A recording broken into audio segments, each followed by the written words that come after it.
और हम लोगों ने से आगे उनको जाने नहीं दिया। तो वहीं बैठ के फिर हम लोग जमीन पे बैठे, फिर हमने उनको ये याद दिलाया कि हम लोग काफी देर से इंतजार कर रहे हैं उनके उस वादे का, और हम लोगों ने इलेक्शन से पहले जो आपकी जो एक सीक्वेंस थी उसका आखिरी हिस्सा जो है बकाया है।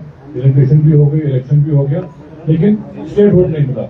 एक तो वो था, उस बारे में भी आप लोगों से बात करना एक लाजमी था। दूसरा, यहाँ मौसमी हालात बहुत तेजी से बदल रहे हैं और बदकिस्मती से कुछ जाने भी ज़ाया हुई जुम्मू डिवीजन में। उस हवाले से भी जो आपके खदशात हैं और जो हुकूमत की तैयारी है उसके बारे में आपसे बात करेंगे। ये कुछ मौजू हैं जिस पे बात करना लाजमी है। मुल्की सतह पे भी कुछ बदलाव आने वाले हैं, कुछ वहाँ पे भी सियासी बदलाव है, उस पर भी बात करना लाजमी है। आप सब साथियों से गुजारिश है कि मोहम्मद साहब के इब्तिदाई कलमात सुनने के बाद जिस साथी ने कोई सवाल पूछना हो तो वो हाथ खड़ा करे और हम उनके पास माइक लें। लेकिन गुजारिश यही होगी कि एक ही सवाल करें क्योंकि बहुत ज्यादा भीड़ है। उसके बाद आपको अगर वक्त बचा तो दोबारा बोला जाएगा, और जो साथी एक सवाल करें और उसको आप रिपीट ना करें मेहरबानी करके। मैं गुजारिश करूंगा चीफ मिनिस्टर साहब से कि वो इंट्रोडक्शन करके कुछ आपके सामने कुछ ख्याल रखें, उसके बाद हम आपसे सवाल लेंगे। तो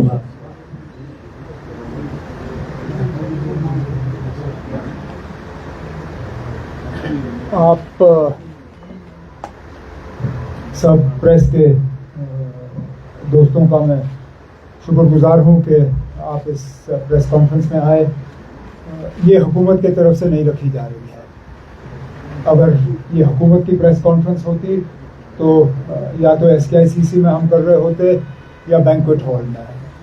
तो मैं पहले इस चीज़ को क्लियर करना चाहता हूँ, यहाँ गवर्नमेंट ने आपको नहीं बुलाया है। नेशनल कॉन्फ्रेंस के नायब सदर होने के नाते मैं और मेरे साथी जो हैं आज आपसे इस प्रेस कॉन्फ्रेंस में मुखातिब हो रहे हैं। वो कहते हैं गिरते हैं शाहसवार ही मैदान जंग में, वो तिफल क्या गिरे जो घुटनों के बल चले। जो लोग कोशिश ही नहीं करते उन लोगों के लिए उंगली उठाना,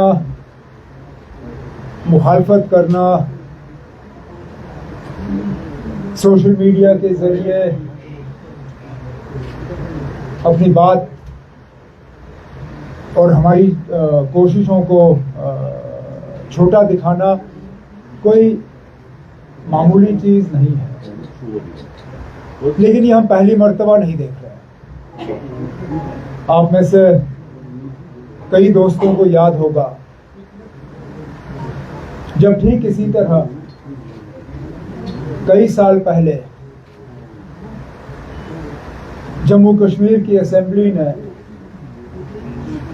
यहाँ की खुदमुख्तारी को बहाल करने के लिए एक रेजोल्यूशन पास किया। उस रेजोल्यूशन के पास होते ही दो तरफ से उसकी मुखालफत हुई। एक यहाँ जम्मू कश्मीर के अंदर वो लोग जो आज़ादी का नारा लेके चल रहे थे, सबसे पहले मुखालफत वहां से आई। उन्होंने कहा हम तो जम्मू कश्मीर को आज़ाद करने के लिए निकले हुए हैं। कुछों ने कहा हम जम्मू कश्मीर को पाकिस्तान के साथ जोड़ने के लिए निकले हुए हैं। ये जो असेंबली ने रेजोल्यूशन पास किया है ये सिर्फ और सिर्फ हमारी कोशिशों को कमज़ोर और नाकामयाब करने के लिए है। हम इसको लकारते हैं। तो उस बड़े कदम को पहले ही यहाँ कुछ लोगों ने कमज़ोर करने की कोशिश की और इस असेंबली के रेजोल्यूशन से मरकज की उस वक्त की हुकूमत नाराज तो हुई। उस नाराजगी का नतीजा ये था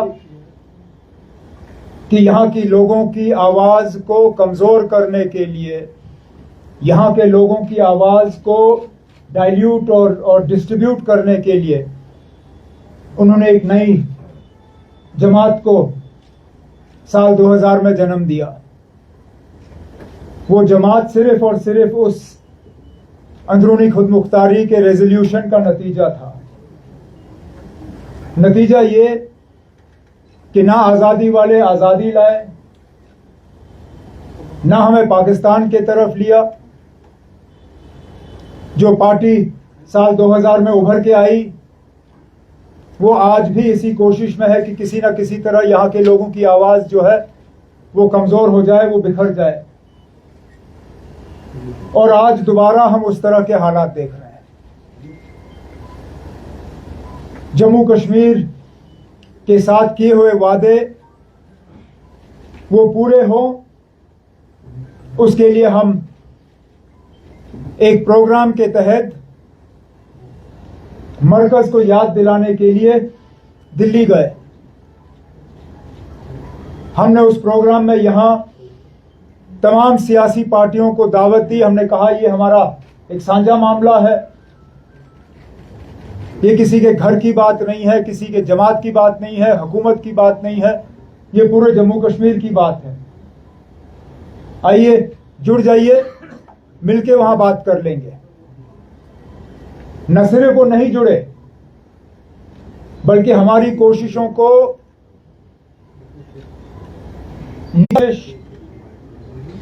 नाकामयाब करने की मुकम्मल कोशिश, अंग्रेजी में जिसको कहते हैं रिडिक्यूल, इन्होंने अपने तरफ से कोई कोशिश नहीं रखी कि हम जो है अपने मकसद में नाकामयाब हों। इस एहतजाज से मरकज की हुकूमत का अब रवैया क्या रहेगा, वो अब क्या करेंगे, मुझे उसकी फिक्र नहीं है। लेकिन इस बात का अफसोस है कि जो लोग अपने आप को जम्मू कश्मीर के लोग के हमदर्द कहते हैं, वो इन मौकों पे अपनी हमदर्दी भूल जाते हैं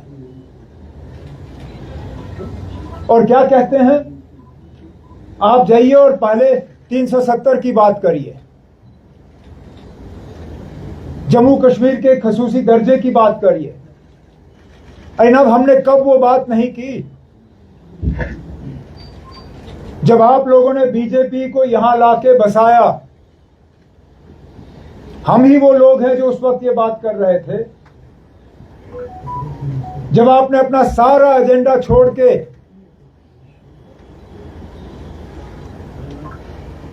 नरेंद्र मोदी साहब के बीजेपी के साथ हाथ मिलाया।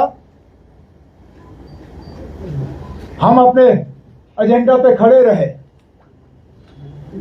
लेकिन मैं उनको याद दिलाना चाहता हूं, उन्हें कुछ या तो वो पढ़ते नहीं है या पढ़ने के बाद उस चीज को नजरअंदाज करना चाहते हैं। वो कहते हैं आप 370 लाइए, तो कहते हैं आप जम्मू कश्मीर की स्पेशल स्टेटस लाइए। लेकिन मैं उनसे पूछता हूं, जो उनमें से पढ़े लिखे लोग हैं, वो मुझे बताएं बिना रियासत के 370 का मतलब क्या है, बिना रियासत के 371 के मायने क्या है। आखिरकार जो भी स्पेशल स्टेटस जम्मू कश्मीर का होगा, चाहे उसको 370 की सूरत में लें या आप उसको कोई और शक्ल देना चाहें,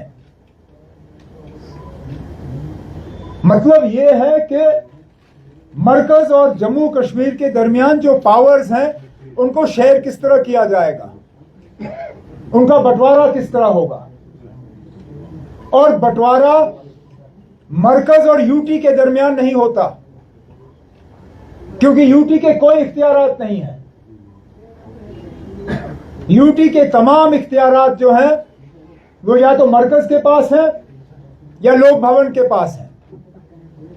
आपके तमाम कैबिनेट के फैसले पहले लोक भवन जाते हैं, वहां पे दस्तखत होते हैं, फिर जाके उनका ऐलान होता है। तो आप किस तरह की पावर शेयरिंग की बात कर रहे हो स्पेशल स्टेटस के तहत, अगर आपका कोई स्टेट लिस्ट ही नहीं है। क्योंकि मामला सिर्फ यही है, किसी भी स्पेशल स्टेटस में स्टेट लिस्ट के कितने पावर होंगे सेंट्रल लिस्ट के कितने पावर होंगे और कंकरेंट लिस्ट के कितने पावर होंगे। झगड़ा यही है। तो बिना रियासत के स्टेट लिस्ट है कहां? सारा तो यूनियन लिस्ट है। इसलिए हम कहते हैं कि वहां तक पहुंचने के लिए हमें एक बुनियाद डालनी है। उस बुनियाद पे हम इमारत खड़ी करेंगे, लेकिन हम उस इमारत को भूले नहीं। हुकूमत बनते ही जो पहला असेंबली का सेशन रहा, हमने उसमें जम्मू कश्मीर के special status with constitutional guarantees का रेजोल्यूशन पास करा के मरकज को भेजा, और वो आज भी जिंदा है। वो रेजोल्यूशन, उसको रद्दी की टोकरी में, जो आप बार बार हमें याद दिलाते हो, अंदरूनी खुदमुख्तारी वाला रेजोल्यूशन, और कहते हो ना इसको तो मरकज ने रद्दी की टोकरी में फेंका। चलिए, उसका जो हुआ सो हुआ। ये वाला तो अभी जिंदा है। कभी ना कभी तो इस पे बात होगी, लेकिन बात तो तभी मुमकिन होगी जब मरकज अपने स्टेटहुड का वादा पूरा करेगी। इसलिए हम कहते हैं कि कम से कम वो चीज जो मरकजी हुकूमत ने जम्मू कश्मीर के लोगों के साथ वादा किया है, वो हमें मिल जाए, फिर हम आगे चलेंगे। लेकिन ये लोग जो बीजेपी को नाराज नहीं करना चाहते, जो मरकजी हुकूमत को नाराज नहीं करना चाहते, अपने घरों में बैठे रहे और tweet tweet tweet tweet tweet, बाहर बारिश, और ये लोग रजाइयों में बैठे सोशल मीडिया के जरिए अपना सिलसिला चलाते रहे। जम्मू कश्मीर के लोगों ने अब देखा कि सड़कों पे लोगों के हकूक के लिए, लोगों की इज्जत की बहाली के लिए और जम्मू कश्मीर की बेहतरी के लिए वो कौन लोग हैं जो जद्दोजहद और लड़ने के लिए तैयार हैं, और वो कौन लोग हैं जो सिर्फ और सिर्फ अपने मोबाइल फोन के पीछे बैठे रहते हैं। और जैसे मैं बार बार कहता रहा, ये शुरुआत है, ये खात्मा नहीं है। ये सिलसिला चलता रहेगा। क्या नई शक्ल होगी, क्या तरीका होगा, वो तंजीमी लेवल पे जनाब डॉक्टर फारूक अब्दुल्ला साहब की सदारत में हम बैठ के तय कर लेंगे कि आगे क्या करना होगा। सिलसिला इसी तरह चलेगा। कुछ प्रोग्राम जम्मू कश्मीर के अंदर जैसे हमने किया, हम सिर्फ दिल्ली नहीं गए, 2 बड़े जलसे, एक श्रीनगर में एक जम्मू में। जब हम दिल्ली में थे तो यहां हमारे पार्टी के साथियों ने डिस्ट्रिक्ट लेवल पे ये सिलसिला जारी रखा।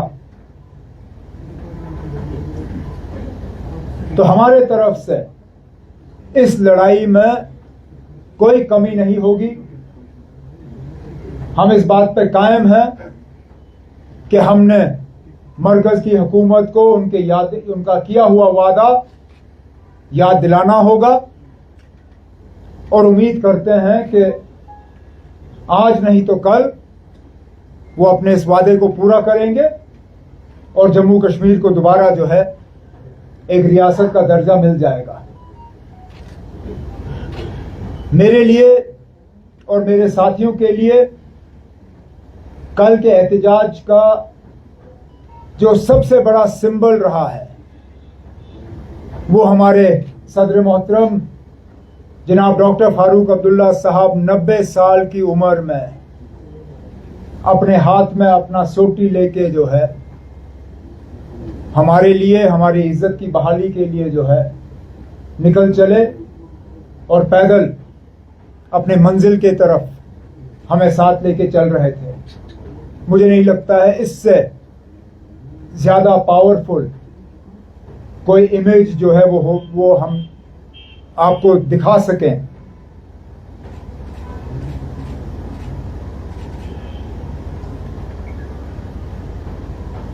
मैं सिर्फ अपने आवाम से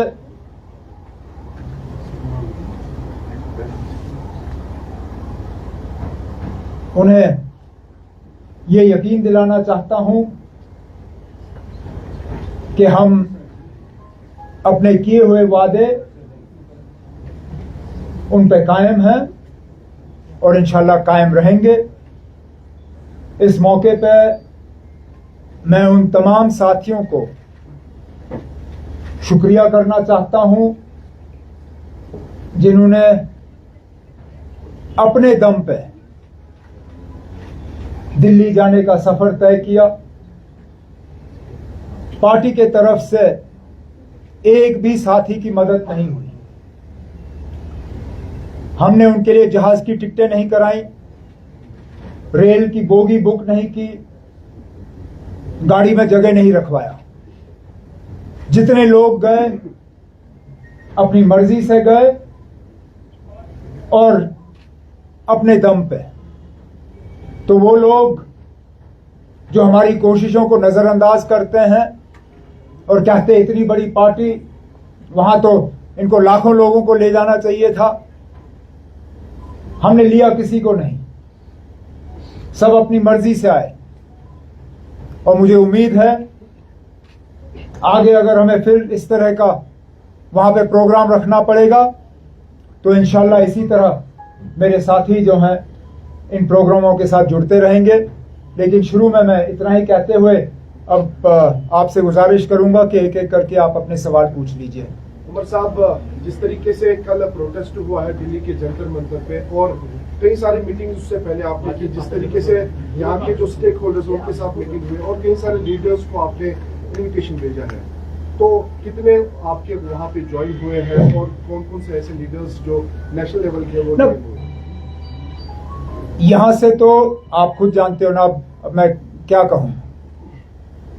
यहां तो लगभग जिन जिन को हमने बुलाया वो यहीं रहे। कांग्रेस के हमारे साथी बिल्कुल हमारे साथ खड़े रहे शुरू से लेके एंड तक। कुछ साथी सीपीआई सीपीएम वो मौके पे वहां पहुंचे, उन्होंने भी साथ दिया। कुछ साथी जो वहां पहुंचने की कोशिश कर रहे थे वो पहुंच नहीं पाए। आपने खुद वहां की फुटेज देखी होगी, किस तरह टीयर गैस और लाठी चार्ज का इस्तेमाल किया जा रहा था। बदकिस्मती से जो हमने बैकअप वेन्यू रखा था, शायद हमें पता नहीं था कि इतने जो है हालात नई दिल्ली के अंदर बिगड़ जाएंगे।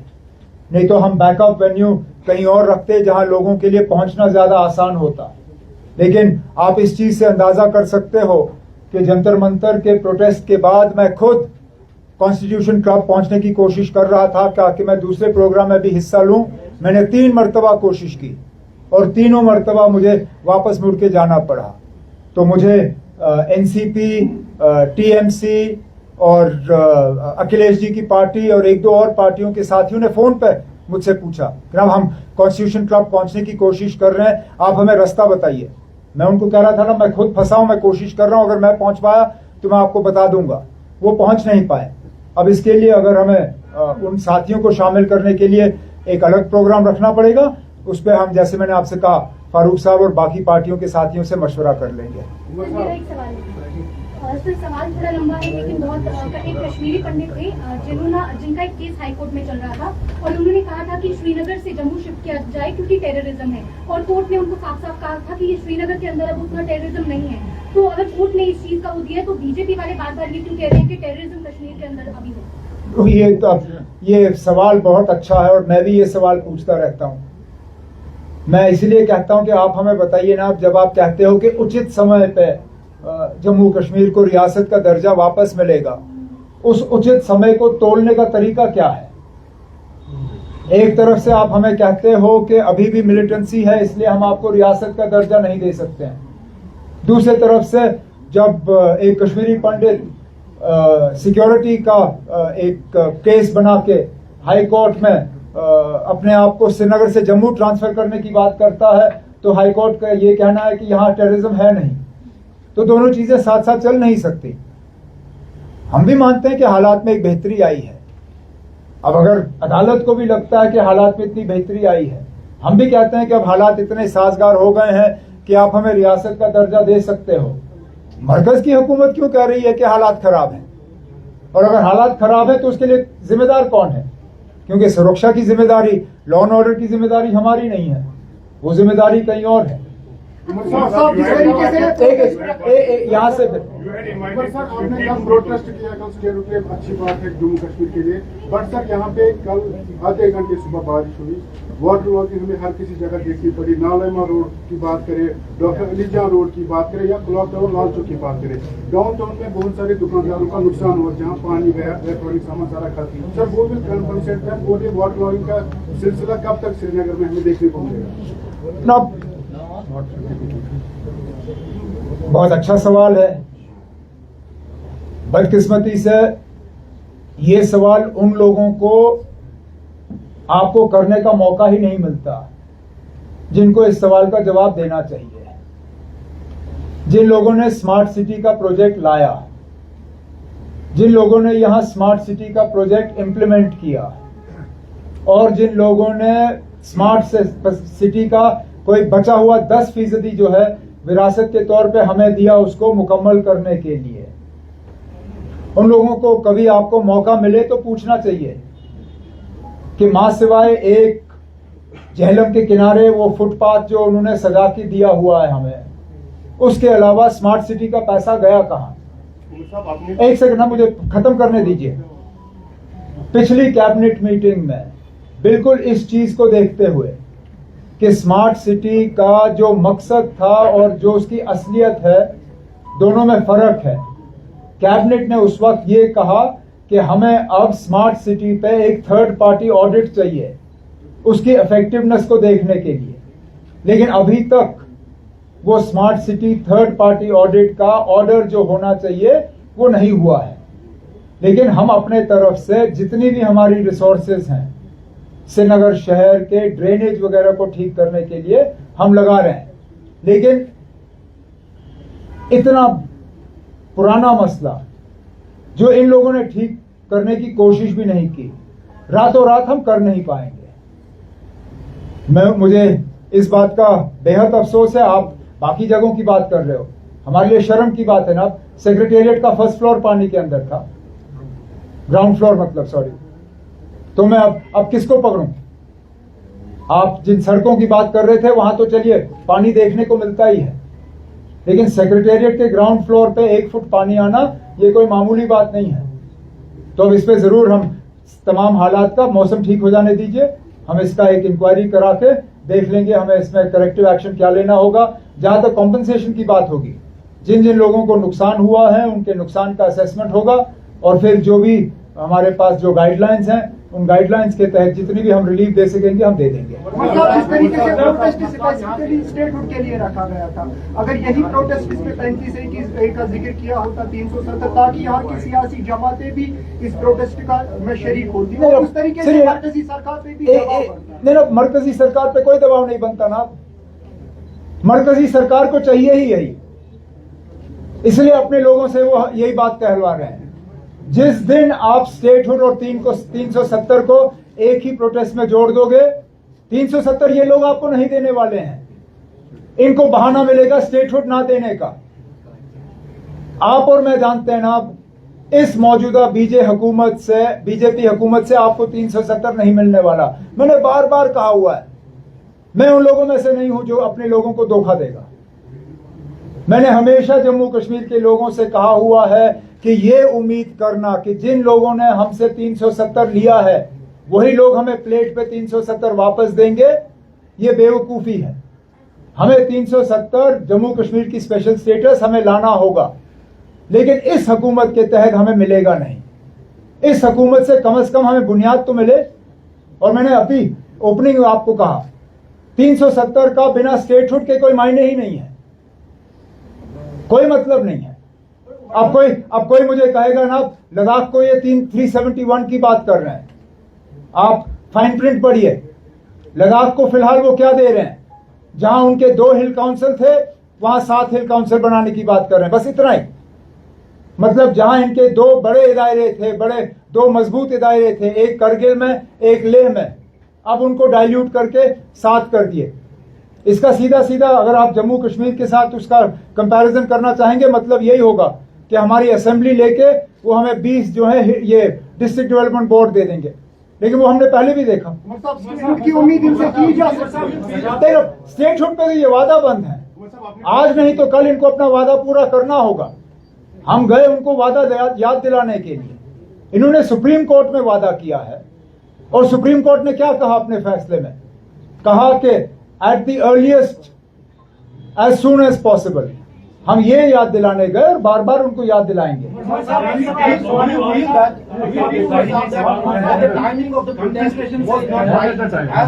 Do you feel that the timing of the protest was not right, as New Delhi was facing protest of CJP protest? Now, अगर हम then अब हम also one more I'm adding to this. Do you feel that lack of unity among the political parties in Jammu and Kashmir would not make New Delhi to buckle under what? As far as your second question first, there is a saying in English. You can take a horse to the water, you can't force it to drink. We can make attempts at unity, we can't force it. This question is better posed to those parties who chose to stay away. Now, as far as the timing of the protest is concerned, there is no perfect timing. But when this protest was announced, Cockroach Janata Party wasn't even on the ground in Jantar Mantar. If you remember, we first told you about this protest as soon as we came out from our meeting in Dachigam. Those of you who were present outside the gate, when my colleagues came out and briefed you, they said that one of the decisions of the protest, of the meeting in Dachigam, was that we would go to Delhi and we would protest on the first day of Parliament. It is only after our announcement that the situation in Delhi developed and Cockroach Janata Party occupied Jantar Mantar. Now, if that had been the basis of our postponement, आप में से कितने सारे ऐसे होते जो कहते हैं ना नेशनल कॉन्फ्रेंस वाले डर गए, ये पीछे हट गए, इनका जाने का कोई इरादा नहीं था, इन्होंने कॉकरोच जनता पार्टी को जो है बहाना बना के इन्होंने मैदान छोड़ दिया। हम मैदान छोड़ने के लिए तैयार नहीं थे, हमने अपनी प्रेजेंस वहां बनाई, मजबूर किया, कम से कम वहां हमारा नोटिस तो लिया गया, हमारी बात हो रही है, हमारा इतना ही मकसद था। सुनील शर्मा ने हाल ही में कहा कि जब तक एजेंसी नॉट नहीं देती यहाँ पे स्टेटहुड रेस्टोर नहीं किया जा सकता और लॉ एंड ऑर्डर हाथ में दिया जाएगा तो जैसे पहले गर्भगारत होता था यहाँ पे वैसे फिर से एक बार हो जाएगा। हाल ही में उनका ये बयान आया था। अब मैं वैसे तो उनके बयानों पे ज्यादा टिप्पणी करता नहीं हूँ क्योंकि फिर मुझे रोज उसी पे बात करनी होगी, रोज उनका कोई ना कोई बयान तो निकल ही जाता है और मैं इतना वेला आदमी हूँ नहीं कि रोज मैं उनकी बातों पर टिप्पणी करूँ। अब क्योंकि आपने बात छेड़ दी, अब एजेंसीज तय करेंगे, फिर पॉलिटिकल सिस्टम कहां का। मैं तो मानता अगर वो ये कहते हैं कि वजीर आजम फैसला करेंगे, गृह मंत्री साहब फैसला करेंगे, वहां तक तो मैं जाने के लिए तैयार हूं, वो भी ठीक है, लेकिन अब उन्होंने सारी जिम्मेदारी एजेंसियों पर डाल दी है कि अब एजेंसी डिसाइड करेंगे कि हमारा फ्यूचर क्या होगा। और अगर यही है, सुप्रीम कोर्ट में यह बात क्यों नहीं कही गई? सुप्रीम कोर्ट में यह क्यों कहा गया था उस वक्त कि हम जो है इलेक्शन के बाद जम्मू कश्मीर की रियासत जो है वो दोबारा बहाल करेंगे? एक क्यूरेटिव पिटीशन फाइल करिए और सुप्रीम कोर्ट को फैक्चुअल पोजीशन दे दीजिए। बीजेपी को सुप्रीम कोर्ट के सामने ये बात करनी चाहिए और ये कहना चाहिए ना, हम एजेंसी के रिपोर्ट का इंतजार कर रहे हैं, जैसे एजेंसी हमें इजाजत देगी, एजेंसी की इजाजत के बिना हम जम्मू कश्मीर को रियासत नहीं दे सकते। हम भी फिर एजेंसी के रिपोर्ट का इंतजार करेंगे।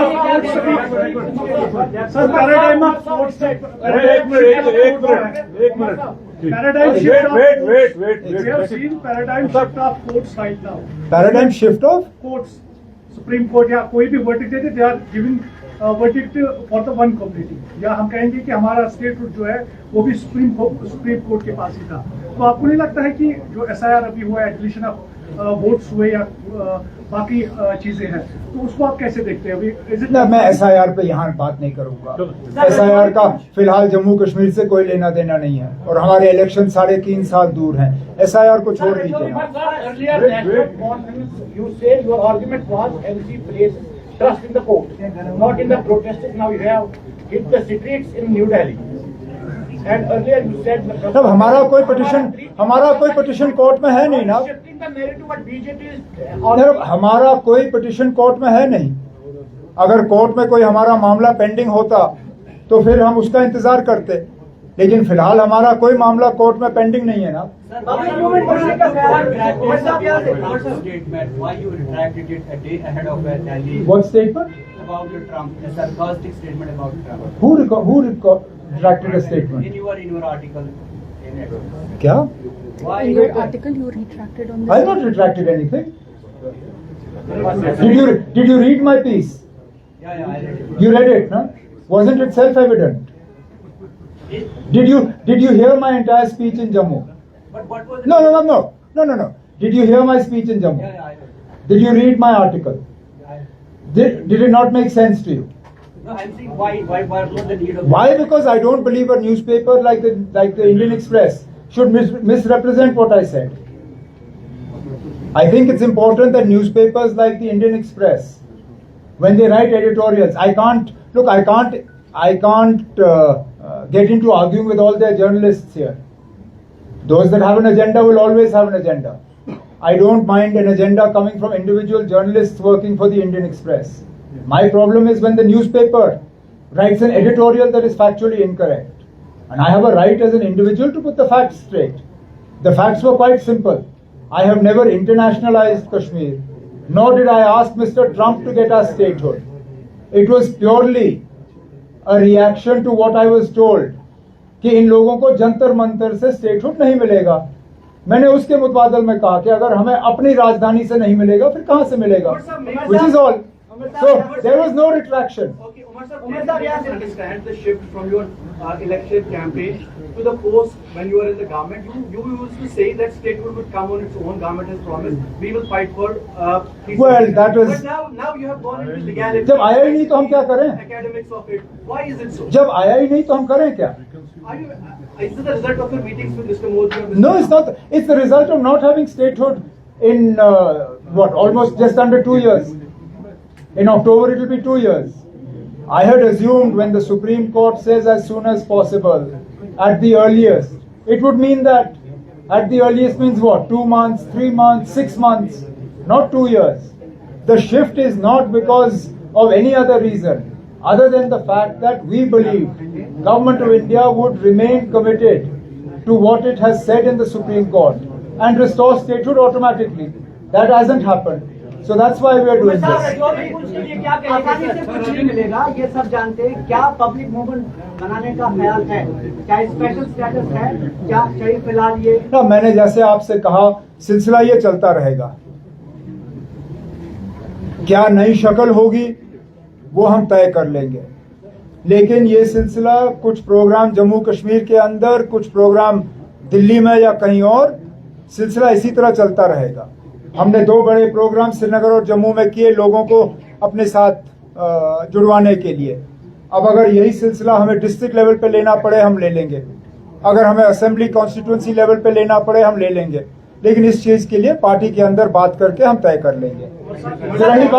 रही बात यहाँ मैं इसी पे, क्योंकि इन्होंने बात छेड़ी, वाकई रजौरी और पुंछ में बहुत नुकसान हुआ है और कीमती जानें भी गई हैं, जिस तरह नासिर ने शुरू में आपसे कहा।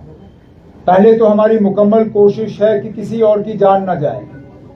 मैंने कल जो रिव्यू मीटिंग लिया था वीडियो कॉन्फ्रेंस के जरिए, मैंने अफसरों को वाजिया हिदायत दी है कि जो वल्नरेबल एरियाज हैं उनको आइडेंटिफाई करके जो सबसे वल्नरेबल फैमिलीज हैं वहां पे, जो नालों के करीब, दरियाओं के करीब या लैंडस्लाइड प्रोन एरियाज के करीब रहते हैं, उनको शिफ्ट किया जाना चाहिए। जो सड़कें लैंडस्लाइड और रॉक फॉल्स के जो शिकार रहते हैं, उन सड़कों पे ट्रैफिक रेगुलेशन जो है वो किया जाए अगले 3-4 दिनों के लिए।